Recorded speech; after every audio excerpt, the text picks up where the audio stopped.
Hi, I'm Denise Simpson, a master life and leadership coach who helps women step into their authentic and feminine power so they can lead like visionaries, influence with grace, and create a legacy of contribution and service. You'll hear about real leadership clients with real problems, navigating their success in life, business, and career. If you're ready to become a masterful leader, then this podcast was made for you. So let's get started.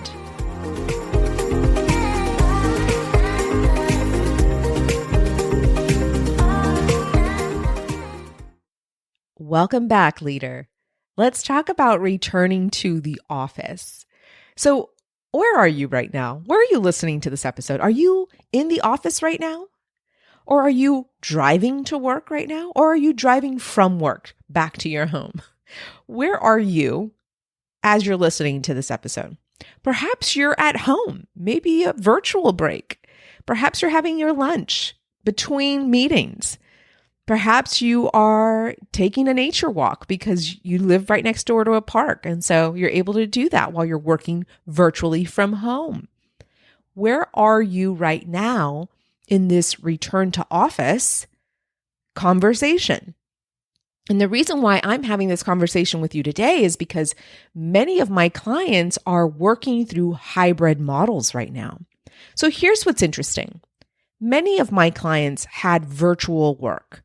They had virtual offices, so that was never a problem with their employees. They worked from home.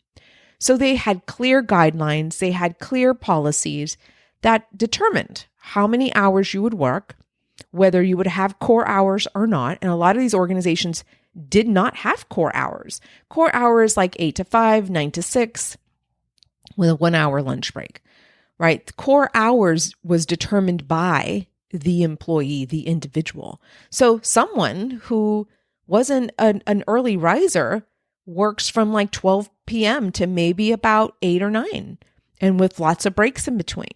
And they have their core hours that they've set for themselves.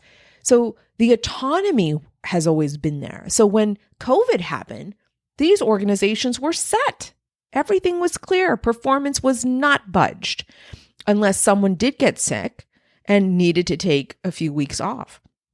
But other than that, everything was status quo, right? Performance was not faltered. Culture was still very strong. Connection was still very strong between peers and team members. And so I have one part of my business where some clients had that wonderful opportunity to just ride the wave of COVID. While I had other clients who had to transition everybody back to their homes. And that created quite an interesting culture shift. It was a shift in values. It was a shift in habits.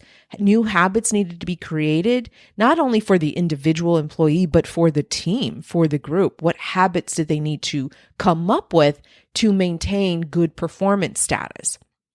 And so it's interesting to see these two parts of my clientele. One that was very familiar with work from home, so wasn't phased during COVID, while another set were very, very troubled by that time.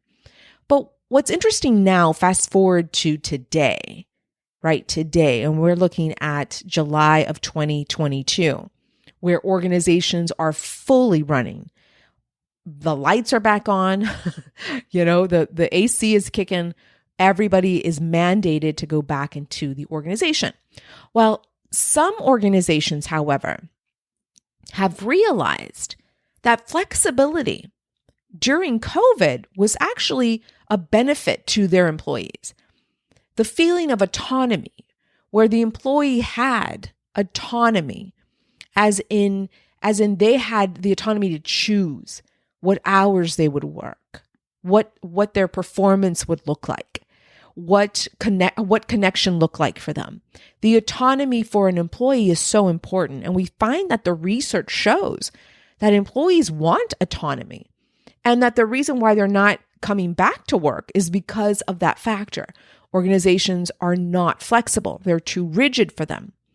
But what COVID has done has provided this opening for organizations to to really reevaluate what is important to their people. And so this is an important conversation to have. If you are in a position of deciding whether to do a hybrid model, fantastic. And if you're someone who is not in that position to make that decision, where you are mandated to be 100% in the office, or the organization is now mandating a 3x2 hybrid or whatever hybrid model that they've created for you, this episode will serve you either way, whether you are the one making that decision or whether you are the one following that decision, if that makes sense. Okay. And so let's talk a little bit about what can suffer when you do have a hybrid model or you have 100% of your employees working from home. So what can suffer, and what we saw during the pandemic, was the suffering of the culture of the organization. The culture was diminished, and the culture is really made up of the core values, the core competencies, the vision and the mission and the objectives of the organization. You know, all those wonderful things that our organizations stand for, right? This is why we work in our places of employment, because we are committed. We have bought into that mission, to that social cause, or whatever vision that they have for their customers and their employees and the impact they have on the world. So we choose employment or employers based on what is in alignment with us as individuals. And so here are these beautiful things that make up your culture in the organization. But while you have people at home, right, and concerned about their well-being and their health and their work-life balance, the culture was diminished.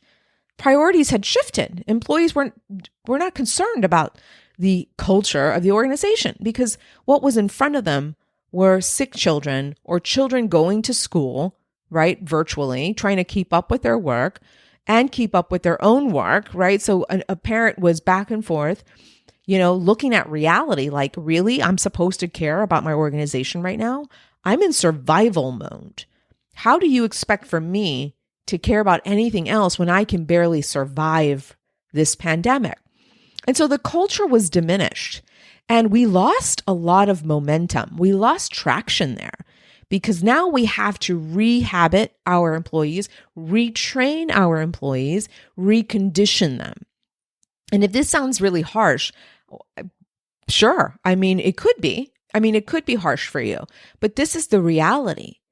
People were so far removed from the organizational culture and the values of the organization that it's going to take some retraining. That's all that is, only because of the time and the priorities that really took precedence for them during that time. So you as a leader, we need to look at what has been diminished. Where's the gap? Where's the void? Are my employees still engaged and committed? Do they still feel heard? Do they have psychological safety here? Intellectual safety as well. Are my employees back to where they were pre-COVID, pre-pandemic? And if they're not, what can I do for them now, while maintaining that work from home status or that hybrid status that you want to incorporate? So think about the culture. That's number one on my list, is think about what has been diminished. Think about the void. Yes, we're going into problem solving here. We're looking for a problem. That's what we're doing. We're looking for, is there a problem with my employees committed to the culture of the organization? Has there been a decrease, a decline, a diminishing of? And that's where you start solving for that problem. Okay. So the culture is number one. Where has it diminished among your team members, among your employees? The next thing I want for you to look at is performance. Same filter. We're looking for a problem here. Is there a performance issue? Was there a performance issue when they worked from home? Were some of your employees long gone, as in for hours? You didn't know if they were working because you didn't have the systems to monitor people from their computers at home, right? I used to work for an online university, and they tracked my every move. I felt like I was being monitored, but the exchange was that I would work from my home teaching university students. It was the best thing ever. I mean, they could monitor my phone calls. They could monitor the time I was spending on my laptop. I didn't care. I was just so excited to be working from home and not having to drive through Austin traffic. I'm like, this is a dream. And so there's exchanges there for our employees, right? So if you do have that monitoring system, did you find any issues with performance? Did their performance lack? And if you're debating right now, should we go back home or should we create a hybrid model? Think about the performance today. What is lacking? What is the problem in performance? Has there been a diminishment, in performance?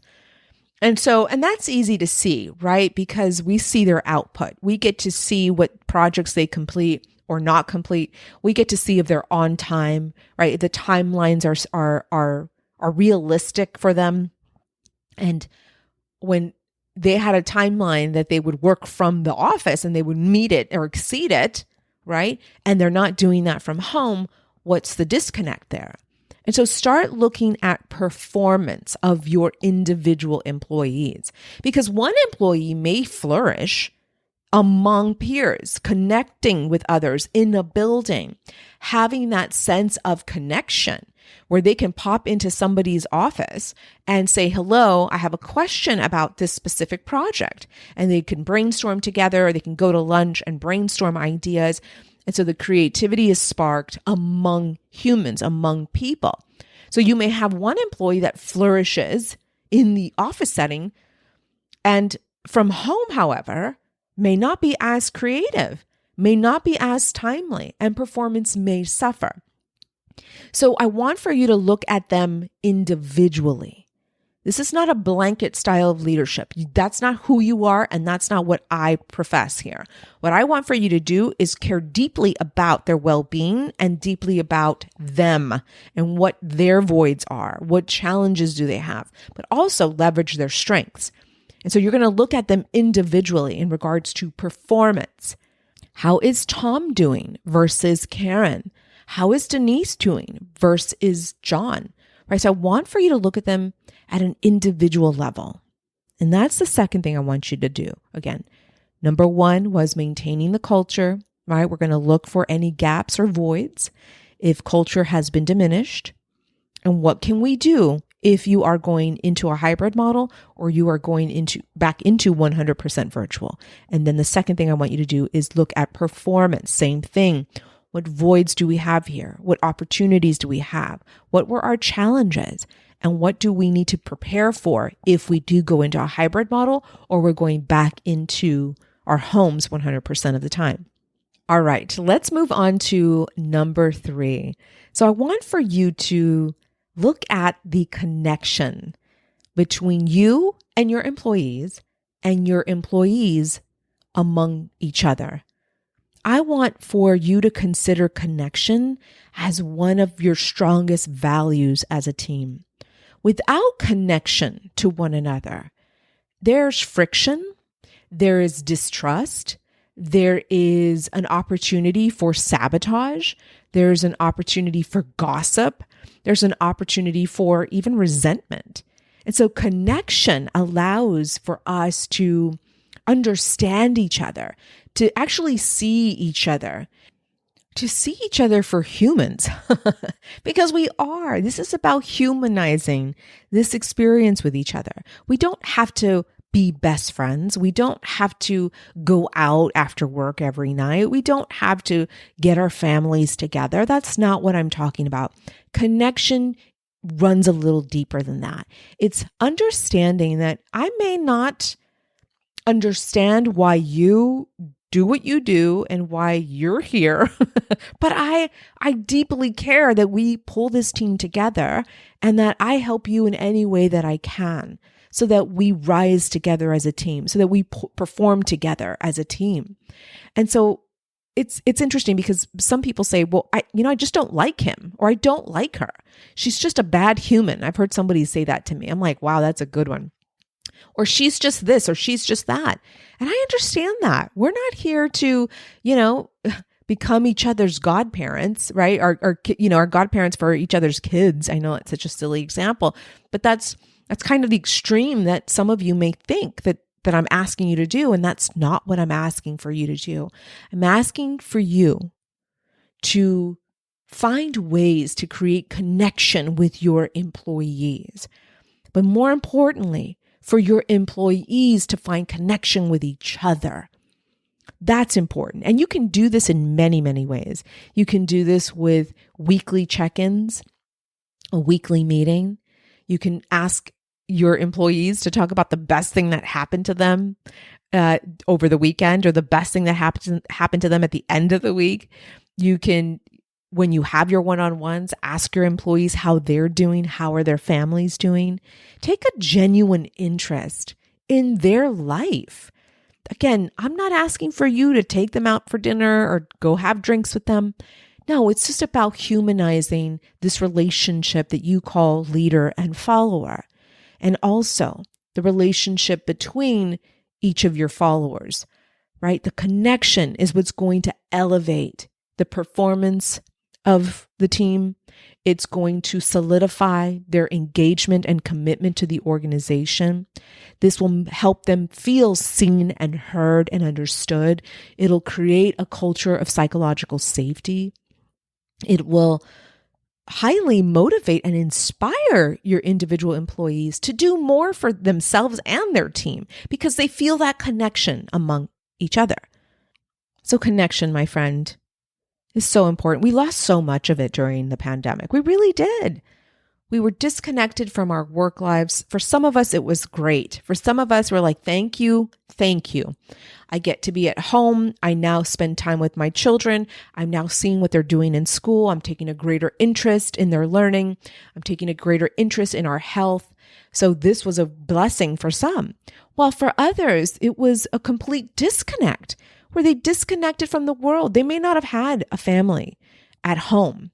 So their only form of connection was going to work, going to the office, meeting their peers after work, socializing with them after work, or socializing with other groups, right? So disconnection was a very strong emotion that drove a lot of our really interesting habits. Some of us turned to food and alcohol and other things to numb that feeling of disconnection, to fill the void of disconnection, right? Or some who were forced to work from home were in some really unhealthy relationships. And during that pandemic, it was not safe for them to be there. And so this emotion of disconnection comes from the thoughts that we have, of course, which causes the feeling of emotion, and the actions we take from that feeling of disconnection can be varied, right? It can be varied. For me, it was going into eating and going back into my emotional eating habits. And it was caused by mostly worry and being stuck at home and not having that connection with my family, my extended family members, even my clients. Meeting them virtually was really heavy for me. Although I have about 90% of my clientele is virtual. But the 10% that I had here in Austin, I loved going into their buildings. I loved working with their teams. I loved everything about the connection I had with them. And being forced, however, to not leave our homes, right? The just the mandate of being home was a heavy burden for me. And for me, it caused so much disconnection within myself, within my body, and among my peers and among my clients and among my family members. And so it's important that we look for ways to reconnect with our employees and start looking at what was diminished during that time when they were at home working. What is it that they lacked? What are we challenged with now today? How do we reconnect with each other so that we can build each other up and so that we can work as a team? All right, my friend, those were 3 of my best practices for returning to the office or working through a hybrid model, right? Because some of you are 100% back in your offices, while others right now are doing hybrid. They had never done this before. They had never considered this until COVID. And now the hybrid model is something that's really important to them. And so either way, take a look at these 3 best practices: your culture, the team's performance, and the connection between you and them and each other. All right, my friend, I know you found these 3 best practices so helpful. I know many of my clients have as well. And so let me know how this works out for you. I gave you some really strong strategies, really great things to think about, and go and now implement them in your leadership practice. All right, my friend, have a fantastic week ahead, and I'll catch you on our next episode. Bye for now.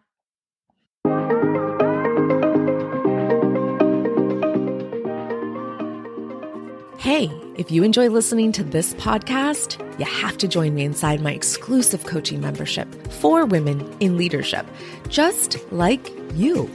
I want to help you become a masterful leader with the help of a community of the most powerful women on this planet. My membership is called Masters of Leadership. Yes, of course it would be called that. So whether you're a novice or a master, you have to join us. You're going to get the support that you need and deserve inside my membership. So head over to drdeniseSimpson.com/MOL. That website again is drdeniseSimpson.com/MOL. You deserve this, my friend. So join us inside. See you soon.